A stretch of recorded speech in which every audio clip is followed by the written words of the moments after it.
ఇక భరత్ రెడ్డి గారు ప్రముఖ విశ్లేషకులు మనకు సిద్ధంగా ఉన్నారు. భరత్ రెడ్డి గారు, గుడ్ ఈవినింగ్. జై జవాన్ జై కిసాన్ అని ఒక నినాదం, ఆ నినాదం దేశమంతా మారుమోగింది. క్రమక్రమంగా ఆ నినాదాన్ని మరిచిపోతున్న పరిస్థితులు, అంటే తరం మారుతూ ఉంటే రకరకాల అంశాలు తెరపైకి వస్తుంటాయి, నినాదాలు కూడా కనుమరుగైపోతున్నాయి. కానీ జై జవాన్ జై కిసాన్ అనేది ఎప్పటికీ కనుమరుగు అవ్వకూడదు. భారతదేశం లాంటి దేశాల్లో అటు జవాన్లు కష్టపడుతూనే ఉన్నారు, ఇటు రైతాంగానికి సంబంధించి వ్యవసాయం చేయాలంటేనే పరిస్థితులు దారుణంగా ఉన్నాయి. యూరియా యాప్లు అంటున్నారు, విత్తనం మొలకెత్తిన దగ్గర నుంచి రైతు మార్కెట్కు తన పంటను తరలించి అమ్ముకొని ఆ నగదు రైతు చేత్తో పట్టుకునే వరకు కూడా కష్టాలు కన్నీళ్లే చూస్తున్నాడు తప్ప ఎక్కడా కూడా స్వేచ్ఛగా స్వతంత్రంగా సంతోషంగా రైతు పరిస్థితి లేదు అనేది మాత్రం స్పష్టంగా కనిపిస్తోంది. పేరుకు మాత్రం అన్ని రైతు ప్రభుత్వాలే. అసలు తెలంగాణకు వద్దాం. తెలంగాణలో అసలు ఏం జరుగుతోంది, తెలంగాణ రైతాంగం ఎదుర్కొంటున్న సమస్యలు చూస్తున్నాం. అందరూ చెప్తున్నారు, అటు బీఆర్ఎస్ చెప్తోంది మేము కాళేశ్వరం ప్రాజెక్టు కట్టాం, నీళ్ల వినియోగం ఎక్కువ అవుతోంది, నీటి సదుపాయాలు కల్పించడం వల్ల ఈరోజు తెలంగాణ భారతదేశంలోనే వరి పండించడంలో అగ్రగామిగా నిలిచిందని బీఆర్ఎస్ చెప్తూ ఉంటే, సో మా ప్రభుత్వ హయాంలో మేము తీసుకున్న చర్యలతో రైతులు ఇంత పంట పండిస్తున్నారని చెప్తున్నారు. రైతుకు వచ్చిన క్రెడిట్ను ఎవరి ఖాతాలో వాళ్ళు వేసుకునే ప్రయత్నాలు చేస్తున్నారు, కానీ రైతు కష్టాన్ని తీర్చే ప్రభుత్వాలు కనపడట్లేదనేది మాత్రం స్పష్టంగా కనిపిస్తుంది. సో ప్రస్తుత పరిస్థితుల్లో తెలంగాణ రైతాంగం పరిస్థితి ఏంటి, ఎలా చూడొచ్చు అంటారు?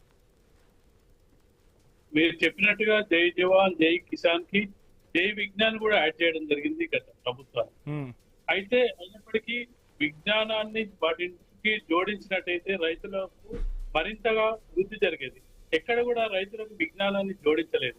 రైతులు ఏ పంట వేయాలి, ఏ పంట వేయకూడదు అనేది ఇప్పటి వరకు ఏ ప్రభుత్వాలు నిర్ధారించలేదు. రైతులకు తోచింది ఒకటే, వరి పంట వేస్తున్నారు. వరి పంట అయితేనే ఈజీగా సాయిల్ టెస్ట్ చేస్తామన్నారు. సాయిల్ టెస్ట్ ద్వారా ఆ రైతులకు ఏ విధంగా వాళ్ళ భూమి సారం ఏ విధంగా ఉంటుంది, ఆ సారానికి అనుగుణంగా రైతుల పంట మార్పిడి చేయాలని చెప్పి చాలా ప్రభుత్వాలు, గత ప్రభుత్వం బీఆర్ఎస్ ప్రభుత్వం కానీ, ఇప్పుడున్న కాంగ్రెస్ ప్రభుత్వం కానీ, కేంద్ర ప్రభుత్వం కానీ, ఈ ప్రభుత్వాలన్నీ కూడా చెప్పడం జరిగింది. ఆ దిశగా వ్యవసాయ శాఖ ఎలాంటి దిద్దుబాటు చర్యలు తీసుకోలేదు. జనరల్ గా ఇక తెలంగాణ ప్రాంతంలో అయితే ఇక పంట అంటే వరి ఇప్పటికే కేంద్ర ప్రభుత్వం కొనలేని స్థితిలో ఉంది, గోదాములో నిండిపోయింది, రాష్ట్ర ప్రభుత్వాలు కొనలేని స్థితిలో ఉంది. కేంద్ర రాష్ట్రం ఒకరిపై ఒకరు దుమ్మెత్తి పోసుకుంటున్న పరిస్థితిలో రైతు అగమ్య గోచరంగా పరిస్థితి అగమ్య గోచరం అవుతుంది. మనం ఇటీవల కాలం చూడడం జరిగింది. మార్కెట్ యార్డుల వద్ద 2 రోజులు 3 రోజులు 4 రోజులు వెయిటింగ్, రైతులు ధాన్యం కొనుగోలు లేక పడిగాపులు కాస్తున్న పరిస్థితిని మనం చూసాం. ఇలాంటి పరిస్థితుల్లో మనకి ఇప్పుడు పంట మరొకసారి ఇప్పుడు వానాకాల పంట ప్రారంభం అవుతుంది. ఇప్పటికి కూడా కొన్ని చోట్ల ఒడ్లు అక్కడనే మిగిలిపోయి ఉండడం జరిగింది. దాంతో పాటు యూరియా బస్తాలకు సంబంధించి ఇప్పుడు కొత్తగా ఓటీపీ సంబంధించింది రావడంతో రైతులు కొంత గందరగోళానికి గురవుతున్నారని చెప్పొచ్చు. మాకు ఓటీపీ గురించి తెలియదు, ఓటీపీకి మాకు ఇస్తే ఏ విధంగా అంటే ఇవన్నీ కూడా రైతులకు ఇబ్బంది కలిగించే అంశాలు ఎక్కువగా కనిపిస్తున్నాయి. కానీ రైతులు ఈజీగా అంటే ఈజీ యాక్సెస్ ప్రభుత్వంతో కానీ వ్యవసాయ అధికారులతో కానీ ఈజీగా వాళ్ళకి యాక్సెస్ చేసే అంశాలు ఎక్కడ కనిపించట్లేదు.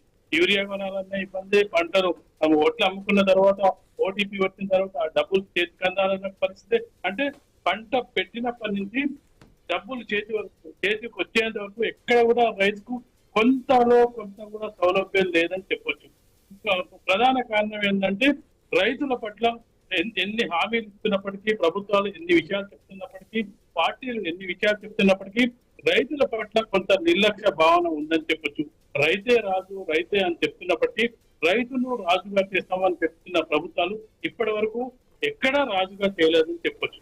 కాబట్టి ఇప్పుడున్న పరిస్థితుల్లో ఖచ్చితంగా కూడా ఇప్పుడు రాజకీయం మొదలైంది. వరి కొనుగోలు, ఓట్లను కొనలేదని చెప్పి ప్రతిపక్షాలు ఆరోపించడం, మేము మీ ప్రభుత్వం కంటే మేము ఎక్కువే పనిచేస్తామని చెప్పి ప్రభుత్వాలు చెప్పడం, యూరియాకు సంబంధించిన అంశం రావడం, ఇదంతా ఒక రాజకీయ కల్పిస్తుంది. మరలా